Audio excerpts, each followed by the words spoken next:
अऊज़ु बिल्लाहि मिनश्शैतानिर्रजीम बिस्मिल्लाहिर्रहमानिर्रहीम। अस्सलामु अलैकुम प्यारे व्यूअर्स, नॉलेज आईक्यू में आप लोगों का खुशामदीद।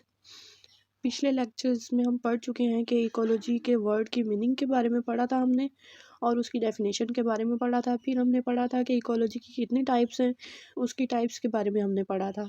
उसके बाद हमने इकोसिस्टम की डेफिनेशन पढ़ी थी, पॉपुलेशन की डेफिनेशन, कम्युनिटी की डेफिनेशन, हैबिटेट की डेफिनेशन। आज हम स्टार्ट करेंगे कि concept of ecosystem in ecology. Ecology के पार्ट में हम इकोसिस्टम का कंसेप्ट पढ़ेंगे। तो आइए हम स्टार्ट करते हैं। Concept of ecosystem.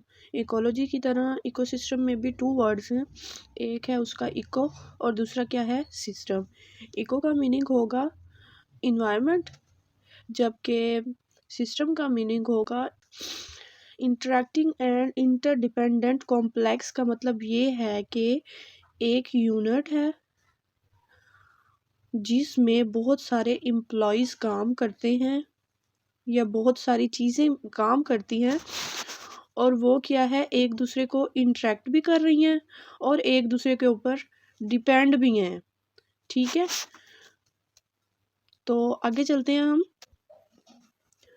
Main first point इसका ये आएगा कि ecosystem is the major unit of ecology. यानी कि इकोलॉजी के अंदर जो मेजर पार्ट होता है, जो मेजर काम होता है, जो इम्पोर्टेंट काम, इम्पोर्टेंट रोल प्ले करता है, वो कौन करता है, इकोसिस्टम करता है। इकोसिस्टम के अलावा इकोलॉजी का कोई कह लें कि कोई वजूद ही नहीं है। इकोसिस्टम से ही इकोलॉजी में जो टर्म्स एंड कंडीशंस आती हैं वो सारी इकोसिस्टम से ही रिलेट होती हैं, और इकोसिस्टम में ही वो जानदार पाए जाते हैं जो मिलके क्या बनाते हैं, इकोलॉजी बनाते हैं। ठीक है, तो उसके बाद हम इसकी एक्सप्लेनेशन ऐसे करेंगे कि the word ecosystem consist of two parts, जैसा कि मैंने अभी पहले बताया। एक है इको और दूसरा क्या है, सिस्टम। तो इसकी पहले मैंने मीनिंग आपको बताया, अब हम इनका एक्सप्लेनेशन पढ़ते हैं। इकोसिस्टम की एक्सप्लेनेशन है कि इको का मीनिंग है part of related to the, यानी कि जो चीज़ इन्वायरमेंट के साथ रिलेट करती है। इन्वायरमेंट यानी कि इको जो है वो इन्वायरमेंट के साथ रिलेट करता है, तो इसका मीनिंग है इन्वायरमेंट। जबकि सिस्टम का मीनिंग होगा part of word means the collection of related parts that functions as a unit. यानी कि ऐसे पार्ट्स का, ऐसे वर्ड्स का मजमूआ है जो कि रिलेट करता है ऐसे पार्ट्स के साथ जो फंक्शंस परफॉर्म करते हैं एक यूनिट की तरह। होप सो कि यहाँ तक आप लोगों को समझ आ गई होगी। यूजेनी ओडम जो था एक अमेरिकन बायोलॉजिस्ट था, और इसने 1971 में इसको इकोसिस्टम को डिफ़ाइन किया था, और इसी ने ही इकोलॉजी पे वर्क किया था, और इसका एक भाई था इसके साथ, उसने इकोलॉजी पे एक टेक्स्ट बुक भी लिखी थी। तो इन्होंने मिलके काम किया था। ये अमेरिकन बायोलॉजिस्ट था यूजेनी ओडम, और इसने 1971 में इकोसिस्टम को डिफ़ाइन किया था कि define as a system in which living and non living things live together and they exchange between them and also effect each other. यानी कि उसने कहा कि ना, इसको हम इस इकोसिस्टम को इस तरीके से भी डिफ़ाइन कर सकते हैं, एक सिस्टम के तौर पे डिफ़ाइन कर सकते हैं।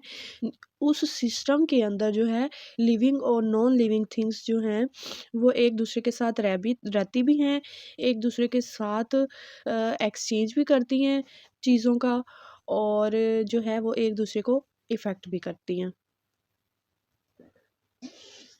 नेक्स्ट जो इस लेक्चर में हम कंपोनेंट्स ऑफ इकोसिस्टम के बारे में थोड़ा सा पढ़ेंगे, बाकी एक्सप्लेनेशन बाद वाले लेक्चर्स जब आएंगे तो उनमें हम करेंगे।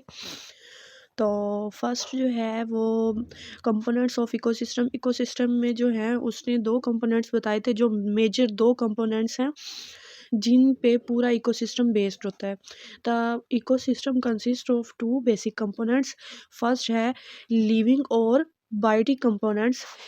बायोटिक और लिविंग कंपोनेंट्स एक ही होते हैं, इनको या फिर आप लोग कह लें कि लिविंग कंपोनेंट्स, लिविंग थिंग्स या बायोटिक कंपोनेंट्स। इसमें सारी जानदार चीज़ें आ जाती हैं। तो जानदार चीज़ों में आ जाएंगे प्लांट्स भी आ जाएंगे, जानवर भी आ जाएंगे, इंसान भी आ जाएंगे। जो चीज़ें सांस लेती हैं, जिंदा रहती हैं, उनको क्या कहेंगे हम? जानदार अशिया। दूसरे आ जाते हैं नॉन लिविंग थिंग्स, या फिर उनको हम कहेंगे एबायोटिक कंपोनेंट्स, या फिर उनको कहेंगे हम फिजिकल कंपोनेंट्स। इन तीनों को हम एक ही ज़मरे में लेते हैं कि इनको हम एबायोटिक कंपोनेंट्स भी कह सकते हैं, नॉन लिविंग थिंग्स भी कह सकते हैं, और फिजिकल कंपोनेंट्स भी कह सकते हैं। इसमें आ जाती है हमारा जो है वो इन्वायरमेंट आ जाता है, उसमें टेम्परेचर आ गया, हवा आ गई, माहौल हमारा, क्लाइमेट, सब कुछ उसमें आ जाता है। ठीक है, आज का लेक्चर हमारा यहाँ पे एंड होता है। नेक्स्ट के लिए दुआओं में याद रखिएगा। अल्लाह हाफिज़।